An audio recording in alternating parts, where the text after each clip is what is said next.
Hello, everyone. My name is Gabe Paoletti. I'm going to be your instructor for Module 2.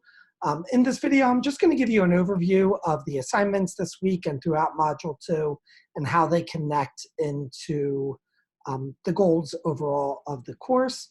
But before we begin, just want to give a brief introduction. This is me. I'm the bald gentleman right here. This is my wife, Shannon. This is my daughter, Zoe, who's going to be 3 in May. I've lived in Philadelphia my entire life.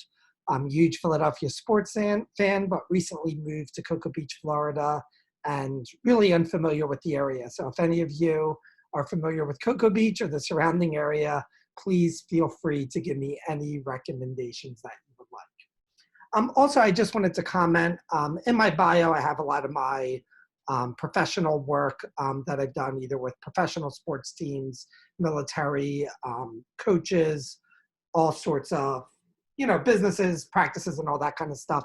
But I noticed a lot of you guys work in schools and work with students. And I just wanted to let you know, I have about 20 years of experience of developing and implementing positive psychology and positive coaching skills in schools. To either teachers or students themselves.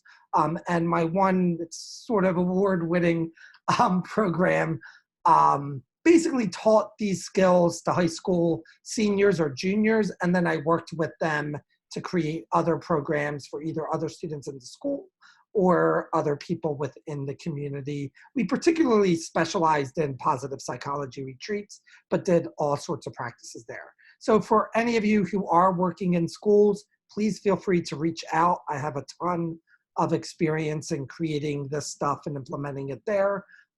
So again, feel free to reach out. And again, I do have the sports background as well, working with MMA athletes all the way to Oklahoma City Thunder.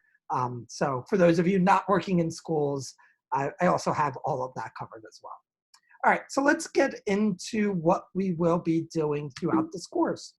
Hopefully you have somewhat of an idea of what we're doing throughout the course, but the main key phrase that I want to emphasize within the title of the course is the apply piece.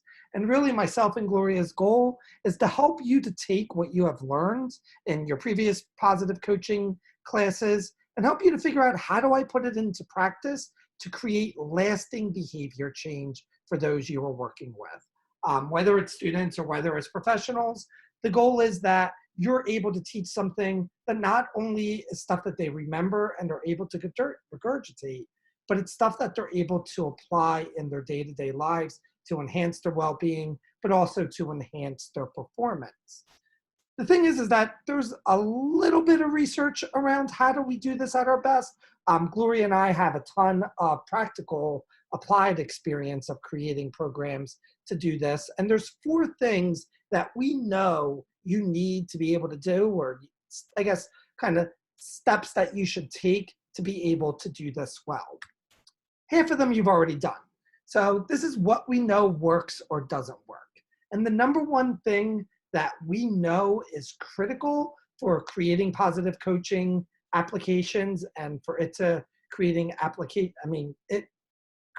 behavior change is you need to understand the nuances of your audience. And that's what you were doing in Module 1 with the situation analysis, is looking at the different research out there on your audience, what is known throughout the scientific community, but also just your own experience of working with your audience. The second thing is, the more targeted the intervention, the better. And often what happens is you get an idea of like, wow, my audience has all these needs. We need to address their relationships. We need to address their communication. We need to address their mental fitness. And there's so many things that you want to do, but it kind of becomes drinking out of a fire hose, where it's too much information, not done as well as you would like, but too much information all at once where nothing sticks. So for that, as a part of your situation analysis and your research in Module 1, we really want you to pick 1 or max 2 skills or concepts that you would like to apply with your audience. And this is going to be really important, and making it something that's bite-sized, that you're going to be able to reinforce in a bunch of different ways so that your audience is really able to A, understand it, but B, apply it. But also it helps us in step number 3, which is you need to be an expert, or at least as close as you can be to an expert in the positive psychology skill or concept that you were going to implement. And this we're going to be doing in Module 2 in the research theory paper, and I'll talk more about that. But again, say you picked 4 different skills that you wanted to teach. Well, it's not realistic that in 3 weeks you're going to be able to do enough research to truly be an expert in those skills. Also, we want you to get as broad of an understanding of each of these skills and concepts so that you also understand the nuances of that skill. What are the dangers around that skill? What's still unknown about that skill, so that you're able to adapt to your audience and be able to provide like information in a way that they can actually apply it in their day-to-day lives. So these are 3 of the 4 things that we know you need to be able to do, or we know will help you to be able to apply this and apply this in an effective way. But the one I want to focus on is number 4. But before we do number 4, I want to kind of do a little thought experiment for you. So let's just imagine a high school health teacher invited you to come and talk to your class, and you wanted to teach them about mindfulness. You believe mindfulness is really going to help, your audience. You have personal experience with mindfulness. You think it's going to be a great tool for these high school students, and it's one skill, so it's targeted. You understand the nuances as to how it could apply to high school students. You've done a lot of research on it. So you're all excited. You go into the class, and all of a sudden you give your introduction, and the smartest girl in her class raises her hand, and what is it that she asks you? Will this be on the test? And the problem with this is, if your answer is no, heads go down, math textbooks come out, and the students, you basically lost them. The students are paying attention to other stuff, because to high school students, what they care about, what's actually going to enable them to apply like that, what they care about in their day-to-day lives isn't mindfulness. It's getting an A on that test, figuring out like what they're doing this weekend, or that girl or guy that they like that's what they care about at that time. And part of the problem of positive coaching and positive education is that we need to be able to connect the different tools that we know to the students in a way that they're going to be able to apply it.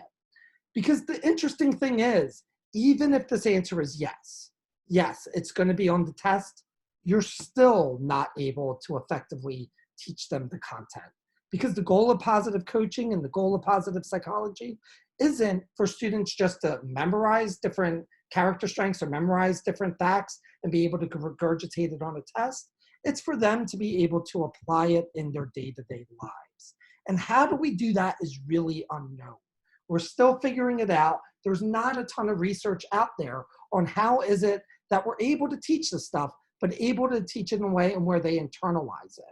And I strongly believe that most of the time, not most of the time, but often the ways that we tend to teach it, which is sort of PowerPoint, lecture, classroom style presentations and teaching this, is in itself a problem, because students are basically kind of trained that that classroom environment and that classroom type of teaching isn't to apply in my day-to-day life. It's not to change my behaviors, but it's stuff that I need to know for some external reason, whether it being doing well on a test, writing a paper, or something external to themselves. So what I really want us to explore throughout Module 2 this week and next week is how. How do we teach this stuff, and how do we implement these positive psychology skills and concepts in a way that's actually going to create change? Is it classroom learning? And maybe it is. Is it perhaps taking them outside of the classroom and having them do a retreat? Maybe it's one-on-one, maybe it's a group, maybe it's peer roles. So that's really what we're looking in the group experiential research paper that you're going to be working on this week and the following week, is the how do you implement this stuff and how can this be most effective. So there's 2 questions that flow under this, and this is known as pedagogical content knowledge. So it's one thing to have content knowledge of being an expert in whatever it is you're teaching. It's another thing to be an expert in how do I teach it to create behavior change? How do I get this across so that it's going to be most effective? So How do we best apply the positive psychology or positive coaching skills and concepts to create behavior change? And is it similar for all of the skills and concepts? Is it similar for all of the audiences? For those of you working with high school students versus working with professional athletes, how does that change? What's different? What are different ways that we need to go about it? And for each of us as individuals, are there different ways for us to be more effective than not? Is it one size fits all, or are there different nuances and things that we need to be aware of ourselves to be able to teach this effectively? And the truth is, we're still figuring it out. I would say I'm a part of the problem, even in terms of like my dissertation, which was with high school students, never even bothered to even try to get it published, solely because for people that are applying it, we're kind of on to the next one. Who's the new group that we're working with, the next people that we're, looking at that we want to help, rather than kind of stopping and saying, all right, what's the secret sauce here for us to be able to put that out? So I did the best I could to find different articles and research for you to read. One of the readings is on pedagogy and andragogy, and which is basically how do you teach adults versus how do you teach kids, and looking at the different strategies that are known for teaching adults and how could that apply in terms of this information. The second article that we have is social constructivism learning theory, and that's how do we learn in groups, particularly the importance of being reflective and taking time to reflect, and how can that lead to behavior change. And then there's a real short article on the default mode network, which is kind of daydreaming, taking time to really like reflect versus doing. And how does that change for these different skills and concepts of when do we need to reflect versus when we need to do? Quick addition onto that, if you think about it, you don't really learn anything from listening to someone, whether it's a lecture, even if it's, an amazing TED Talk. You're not learning when you're listening. You start learning when you stop listening and start going into like internally like daydreaming about like how did something you just heard apply to a goal you might have, or a relationship that you might have, or an experience that you might have in the past. So that aspect of this that often gets overlooked, especially when we're focusing on just having people do things, what is the importance of that daydreaming aspect? So those are the different readings that we will be doing throughout this, but that is definitely not enough for you to become an expert in the how we teach this stuff. So if only there were a bunch of people who have experiences either trying to teach positive psychology skills and concepts or have been taught, have had coaches, leaders, teachers who have taught them things that are meaningful, that has made a lasting change in their life. And fortunately we do, and that is you. So what we will be doing in Module 2 is looking at your own experiences, discussing your own experiences of what has worked and what hasn't worked, and then how can we find the ingredients, the aspects that really have led to behavior change and which ones haven't, so that we can learn from one another as we are growing throughout this course. So we're going to be doing experiential research. And the way that we do experiential research is first having you tap into your experiences. So the assignment for this week is coming up with one high point experience of a time when you like learned something, and it could be a class. Ideally, it would be from a coach or, in some way within sports, but it doesn't need to be. It could be a parent, a grandparent, whoever it is. Finding one high point experience that you really feel like you learned some skill that you can name, or some lesson that you can name that has made a meaningful difference, a meaningful change into your life. We're going to ask you to limit it to 1 to 3 pages. And really, we want you to be able to describe that experience. What was the lesson or concept? How did it change your behavior then? How does it impact you today? And then this is the part that I really want you to explore. So, all right, that's the goal, is us creating these changes in others. But what was it about you at that time? Others, maybe the person who taught it to you, the team, however it was, the environment, how the lesson was conveyed. Was it a PowerPoint lecture, or was it maybe a one-on-one that a coach had with you? Or was it like after an adversity where your team just lost the game and the coach gave a personal story that really made a difference? So what was it that enabled it to be effective in enhancing your well-being? or that lesson still sticks with you today. Because that's our goal, is for you to be able to teach something like that, to be able to apply something like that, so that those that you are working with now in 10, 5, 15, however many years from now are naming you, naming you in the work that you did in this course when someone asks them what's a high point experience for them. So part of this, I really encourage you to make sure that you are taking the time to, think through like a nice story, a high point story, but B, I'm really, really hoping that within the next 2 weeks, you and your group are going to be able to Zoom. You're all doing well with Zoom now, I'm sure, but to be able to Zoom and share these like in a video chat in person. When you read the article on social constructivism learning theory, you'll kind of see why I'm a big proponent of this.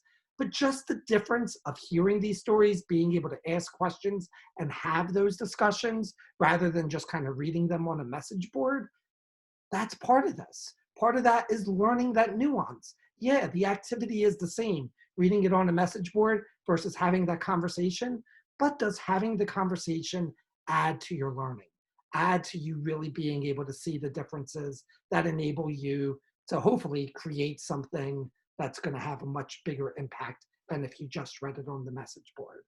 So part of this is us figuring it out by doing that. Again, I know working in groups is tough, so make sure you post everything on the message board as you're trying to coordinate your Google Hangout, Zoom, or whatever.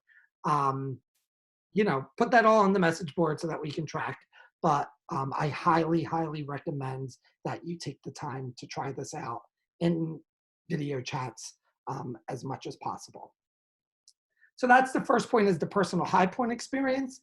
Then in this group discussion, basically we want you guys to discuss in this one talk, what worked, what did you find were the critical ingredients that enabled behavior change. And that might be like, wow, and like 3 out of 4 of our conversation or our stories, we realized that it was after adversity, and that having that adversity to be able to tie in the lesson really helped it stick.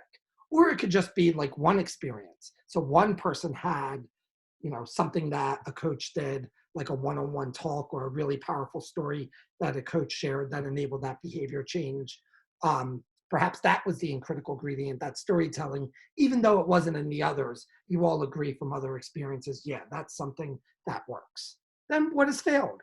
Even though you're not sharing that in your high point experiences, having you guys discuss this and think through what ways has this not worked? What are things that you've tried maybe personally with your athletes or whatever audience you're working with that just kind of fell flat? Or what's something that you've seen someone else do or someone tried to do with you?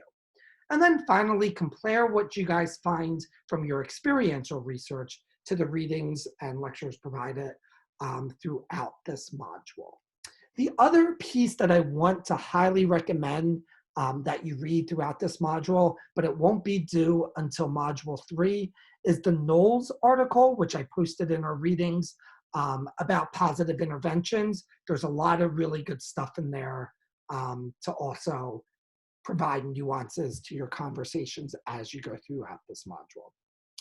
All right, so that is the group discussion that I'm hoping you will have either this week or next week after you post your high point experiences. Next week, I will go through a little bit more of what those papers look like. But again, feel free to take a look at the draft example that I posted under the module and post it in the announcement. But if you have any questions, feel free to reach out. And again, please, please, please try to find time to do the video chat. I really believe it will make a difference. Thanks, and I'll talk to you all soon.